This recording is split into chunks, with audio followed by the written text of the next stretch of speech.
Good morning, ladies and gentlemen. Thank you very much. My name is Joy Stephen. I am a authorized immigration practitioner from Canada. I represent immigration interests for foreign nationals in India and in some other countries as well. Today we are here to give you some information about immigration opportunities to Canada, to Quebec, again in Canada, and also to New Zealand and Australia. Right, so we're just going to give you what opportunities are there. I think most of you know that the Canadian Federal Skilled Worker Program is open, and we talk about the point system today, so that you can calculate your own points and determine whether you actually qualify or not. Okay, to my right is David Mason. David is a New Zealander who is an authorized immigration practitioner from New Zealand. He was a former, he worked in the Foreign Office with the New Zealand government based in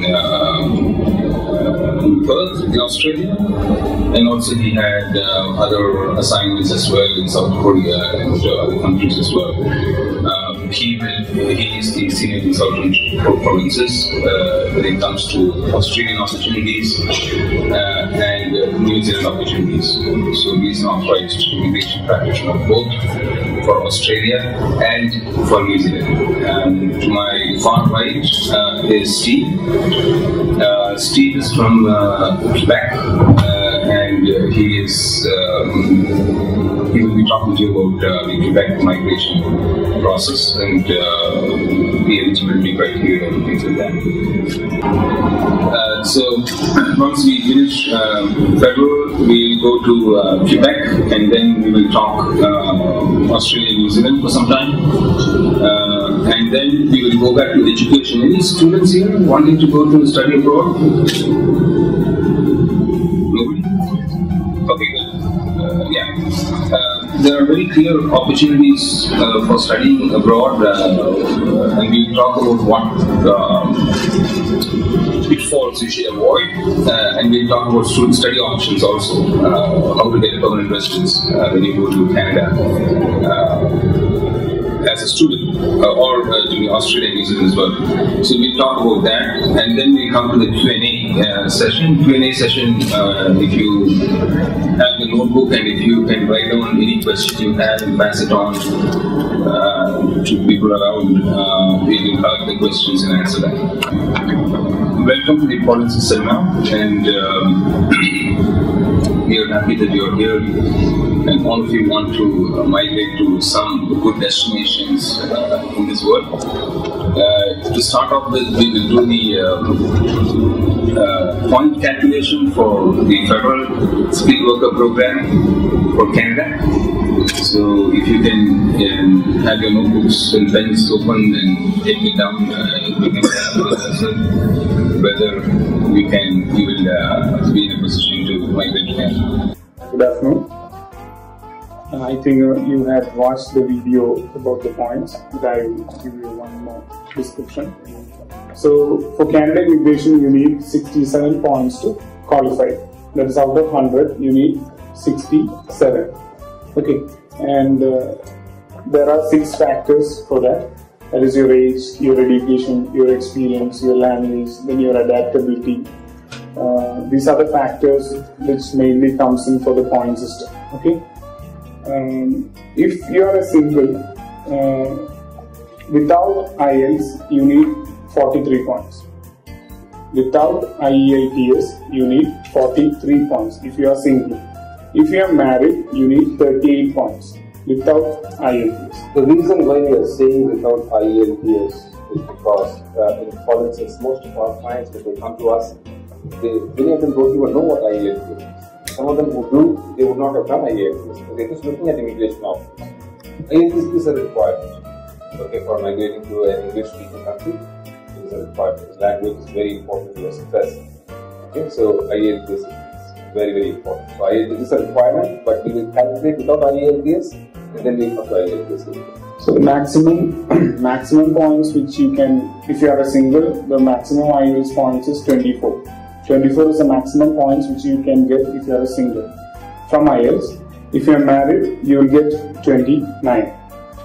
Why? Because if your spouse writes IELTS, he will get extra 5 more points. If your spouse writes IELTS, he will get extra 5 more points. That's why 29 points for married and 24 for single. If you notice the points given for language, close to half the qualifying points is for language. Am I right? 67 points is what you qualify. 30 points almost, 29 points is for language. Wow. Okay, that is how much importance language plays in your growth. And I know some of you do not, like to hear 7 score in IELTS. But the more you score in language, it is for your own sake. The better you succeed in Canada. It has been, several studies have proved that, one of the main criteria of success in any English-speaking country is language. Okay, so language is very, very important. So I will start with the deviation. If you are a doctorate holder, if you are having a PhD, you get 25 points. 25 points for PhD. If it's a professional degree, like veterinary, law, and all, you get 23 points. If you have a double degree or a degree plus diploma, you get 22 points. If you have normal degrees like BBA, BSc, nursing, etc., you get 21 points. When it comes to education, again, sometimes you don't get the full points when they do the potential evaluations. And that is because some of our qualifications do not really match international standards. Can anyone tell me one of those qualifications? Any social workers here? No? Okay, good. MSW is one qualification which does not meet international requirements, and one of the reasons is that when, anybody who has completed any course, like a commerce course, can then go into MSW. International progression of courses. You do social work in graduation, and then you do post-graduation based on the graduate work you've done.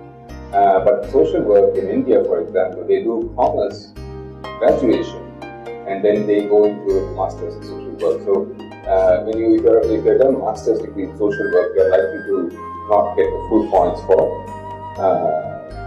master's for education. Next is experience. The basic criteria for immigration is you need to have 1 year of continuous experience in the field which you are applying for. That is a basic criteria for immigration. You need to have 1 year of continuous experience. There are two fundamentals when it comes to immigration. Two fundamentals for federal program. One is your work experience. And until 3 years back, we only had one fundamental. One fundamental was the work experience. If you had a minimum of 1 year work experience, you would qualify. If you have the required qualities, then you would get to Canada. 2 years back, they introduced one more fundamentals, and that is what? What is that? 8? Not really. Good points though. But the second most important, the requirement is language. I told you language is very important. The last 2 years, you need a minimum of 6.5. 6 in IELTS. and if you are below 6, then it is a no. So these are two fundamental. Even if you have 67 points, but if you don't have 6 in IELTS or 1 year work experience, you wouldn't qualify. Okay, so these are two basic examples. Okay, so 1 year of experience, you get 9 points. If you are between 2 and 3, you get 11 points. If you are between 4 and 5, you get 13 points. 6 and above, 15 points. So if you have 6 years and above, you get 15 points. If you are in between 4 and 5, you get 13 points. If you are in between 2 and 3, 11. 1 year of experience, 9 points. Okay. Next is age. If your age is below up to 35, you get 12 points. Up to 35, you get 12 points. Canada likes young people. And one of the reasons why they give more points for people below age is not because of discrimination. It's all based on the study or the success factors. People tend to be more adaptive to a new work environment or a new country when they are younger. So obviously they stand to benefit from the points they hold for age. So up to 35, 12 points. Each age above 1 point less. That is, if you are 36, you get 11. 37, 10. So each age above 1 point less. So each age above 35, you get minus 1 point until you get 0 points. Okay? And for age. Okay, but one thing you must remember is age is not something which is going to reject your application. Suppose you are 50 years old or 55 years old and still you have 67 points, you will qualify. Right? Sometimes age may not be, a person being 22, 23 may not have the required work experience, because work experience actually adds on the points. So if you have more work experience, you can compensate for points you lose in age. So many of you have this feeling within you that age is a factor when it comes to immigration. It really is not. It is a factor to add on points, but it is not going to disqualify you. Next is the adaptability points. Adaptability means there are so many things in adaptability, like you study in Canada, if you have a relative in Canada. Anyone is having a relative in Canada?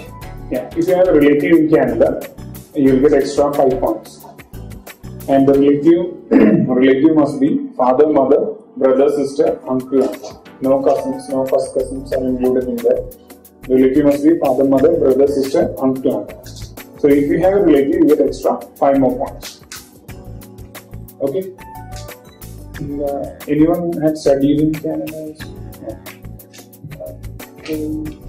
So additional points to studying in Canada, but typically speaking, if you're studying in Canada, you're always already a permanent resident there, so you're unlikely to be here. But nevertheless, there are some people, some students we see when they come back to India after their studies, and then they want to go back and then they get additional points if they have studied in Canada or have lived in Canada for a period of time. No, good point. There's no extra points if you have studied in any other English-speaking countries, or whether you have lived in any other English-speaking countries. Unfortunately, Canada for migration, they cannot discriminate. So even if you're, a British born in UK, where your mother tongue is English, you still have to do IELTS, right? So they will not know any other language for all we know, but they have to do their rights. So there's no discrimination when it comes to immigration. So by calculating all these points, if you are married, you need to have 38 points, and if you are single, you need 43 points. Okay. The rest points is obtained from IELTS. I'll tell the splits for IELTS. If you're married and if your spouse writes IELTS and get a 5 band for IELTS, you get extra 5 points. You just need to get, your spouse needs to get only 5 in each band, you get 5 points. Then for the main applicant, if someone requires 24 points from IELTS, the points which you need to obtain is you need a listening 8 and remaining 3 bands 7. It is extremely easy to obtain. If someone needs 24 points, you need listening 8 and the other 3 bands 7. In India, it's got 8 in English here. Not yet. I think before going to Canada, no, I'm not scaring you. 8 is not a requirement, but if you have less points otherwise, then to compensate for, they are willing to provide. But 8 is only one of the in listening. Yeah, and listening is not supposed to be a very tough paper anyways. So listening is 8 and the other one is 6.5. 7.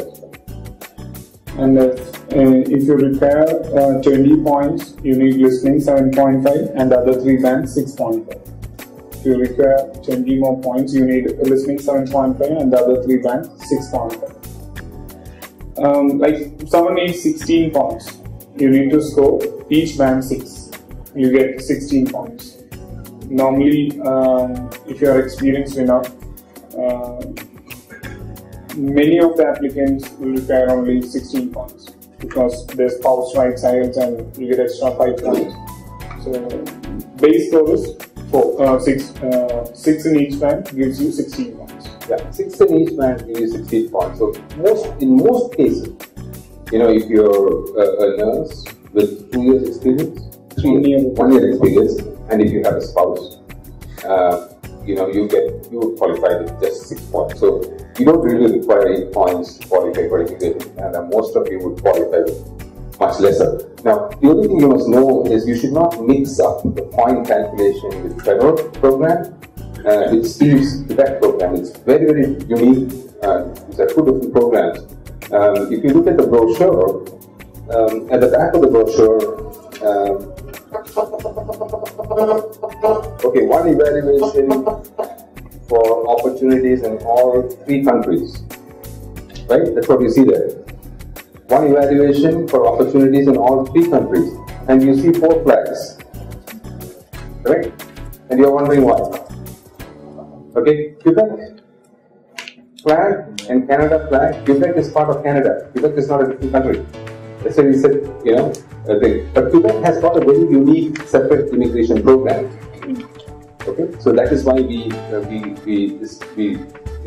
separate ourselves because the Quebec Council will talk about the Quebec program, very, very unique from the federal program, and the point system also is very, very unique. So you will hear about those from Steve right now.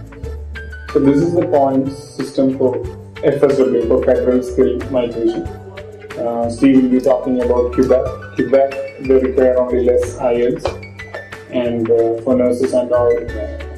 Some of the programs, okay, we're not talking about fund requirements and stuff like that. Do you want to know about it? Right? Yeah. For FSW program, when you apply, there are 3 major things. 3 major things means, one is your credential evaluation. Credential evaluation is, there are four designated agencies from the government.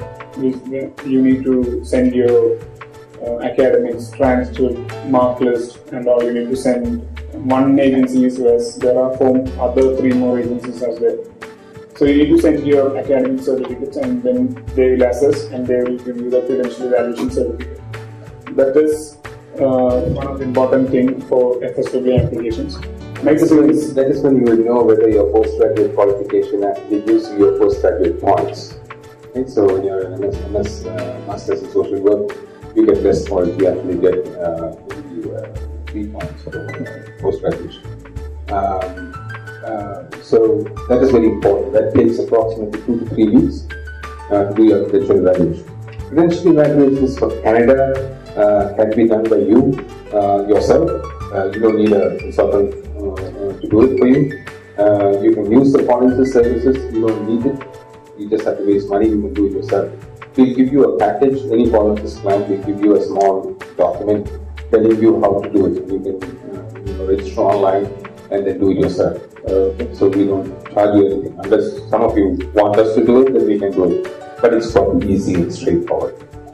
So the next thing is your IELTS. IELTS also, if you are preparing for Canada now, you need to take the IELTS test date before you start studying. Then only within 1 month you can get the IELTS result and the credential evaluation. Because when we send the application, all these must be there. You need to have the IELTS results, credential evaluation, and your police clearance certificate when you are applying for permanent residence to the federal program, the FSW program. IELTS is something which is going to take you the maximum number of a lot of time. My honest advice to all of you, if you are looking for migrating into an English-speaking country, have your IELTS ready at all times. Don't wait until a category or an opportunity comes. A language skill is valid for 2 years. Get it ready, keep it, because opportunity comes suddenly and it disappears suddenly. Right? So always have your IELTS ready. Okay. The next thing is your bank statements, which we need to send along with your application. You need to show some funds in the bank when you apply. Like if you are a single person, you need to show 11,824 Canadian dollars in your bank account. Like if you are a single person, it is 11,824. So this is also called the resettlement funds, which is required by the government of Canada to allow people to come in and settle in the country. Now, when you come to Canada, you are entitled for a lot of benefits, social security benefits, unemployment benefits, and all the health benefits, and all those things. When you land in Canada, the government would prefer that you manage with the funds you bring in for the first few months, and then say if you don't have a job or something, then you can depend on the government. But the first few months, they want to make sure that you have sufficient funds to come in and settle. So that's why you are required to bring this. The settlement funds for federal Canada, which we are talking now, is what Bonnie is talking about. The federal for Quebec will be taught to you by Steve, and you can see a big difference there, and Steve will explain to you about that. Yeah, Indian rupees, why I am saying it in Canadian dollars, because each day the rates verify.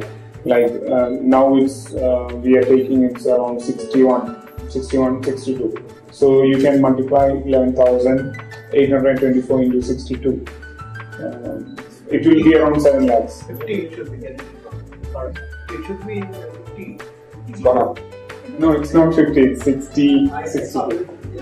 58.7 is Okay, that is because you are selling Canadian dollars into Indian rupees. It is 50 something. If you are buying Canadian dollars, it is 61. Because we deal with this on a daily basis, so I don't think Bonnie can be wrong here. it's just like it should be your bank account. Yeah, I will count it. Yeah, it is always better to have some extra money there in the bank account. Just Canadian dollar jumps tomorrow, and the embassy wants to make sure that they only compare costs with the Canadian dollar rate. Yeah, you may want to, but this is the range they expect. They want you to have the funds resettled. So if you are a 2-member family, you need to have 14,720. 14,720. If it is a 3-member family, it is 18,097.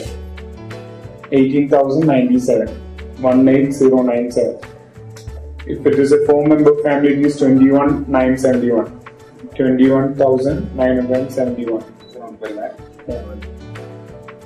And these funds, from the time when you apply, it must be there till the process ends. And this funds must be taken to Canada. The funds which you are showing, you need to take your funds to Canada. Once you reach Canada, if you find a job, you can do what you want. Any other questions regarding? Yeah, how to show it in the bank is either you can show it as an FD or it can be in savings account. It should be in the name of the primary applicant or that can be used. Yeah, we encourage FD because you at least earn some interest instead of relying in the bank. Processing time could take about a year, thereabouts. So FD is the best option. So this is the fund which is required. It should be till we get the result. Yes. Yeah. From the date of application to Exactly. From the date of application till you get the visa. Suddenly in between the embassy can ask, can you show proof of funds again? And we have to show them proof of funds. So don't take it out because they are also looking whether it is genuinely funds which you want to take or you're just trying to show something. So keep it in the bank from the time we apply till the time you get the visa, and after you get the visa, you got to take it to Japan. And this year for FSW, they are taking in 50 different categories. Yeah, categories of 50 different categories they're taking in. One thing you must understand is it's just not the job title, it is the job description as well. Okay, for immigration to Canada, you can be HR manager, but if you are doing some other job description based, which is not based on the expectations of Canada, you don't qualify. Okay, so when it comes to Polinsys, we have an online evaluation where we identify which is the job description you are doing. You can say you're a HR manager, but are you doing this? And then you check that mark and then we say yes or no. So it is not really the job title which matters. Sometimes your title may be very different and the job you're doing is very different. So they look at what job you're doing, right? So once you do your online evaluation, then you will clearly understand. We'll talk about our fees. We will talk about our fees after a while, after all of us finish. But we are very keen that you get everything in writing. So once you do your online evaluations, you will get the fee structure, the process, everything in writing by email. So you can have it as a record and review them as we go along. Clear? So in the 50 categories, almost all the categories are there, other than social workers. And any nurses here? Nurses, managers, computer professionals, almost all the engineers are there. So this time, and they are taking in 1,000 applications. Welders? Not this year. Welders is very good 2 years back. Fantastic. Finance? Sorry? Finance is there, accountants is there, college professors are there. The most popular ones are nurses, finance, administrators. These lecturers. Lecturers not much. This year, you're not doing it's not going to fit up fast because it's not been there for a while and people are getting ready now. So, but nurses fill up very fast. Okay, finance fill up very fast. Administrators fill up very fast. Right. So these are things you must be very, very fast when you apply. No, not this year. Sorry? Oh, I wish it was there, but no. Okay, and guys are not there. Guys is like 2 years back. Yeah, but one thing you must also understand. Okay, I come to that. Okay, one thing you must understand. Your experience in the last 10 years is what is you can take. So today you can be something. But in the last 10 years, if you have worked in any of the, so for example, if a nurse has worked as a nurse for 1 year, 8 years back, and then you changed and became a bank officer afterwards, bank officers don't qualify now unless you have a finance background. But based on your 1 year nursing experience, you can take all the experience to that. So, we do the evaluations, and when you do the evaluations online, it calculates the points for you, and you will understand everything here. It's a little elaborate, for you to understand now. But do your full online evaluations so that it's very, very clear. You get everything right. One information I'd like to tell you is that this is the last year where they're going to have, in Canada, they're going to have the point system. And from next year onwards, Canada is also going to adopt the Australian system and the New Zealand system, and that system will be talked to you by David in a short while. But the point system is a very direct and easier system, and if you don't qualify this year, then next year, then if you go, you can apply under the expression of interest system, and we'll talk about that in a while. But if you qualify this year, my request is to make sure that you do your IELTS as soon as possible, get your credentials evaluated soon, and apply as soon as possible. Like anything which good happens, all these things are quota based. Okay? In Polinsys, most of our clients are already registered with us for some time back, and they prepare their application and keep everything ready, and when an opportunity comes, you immediately apply.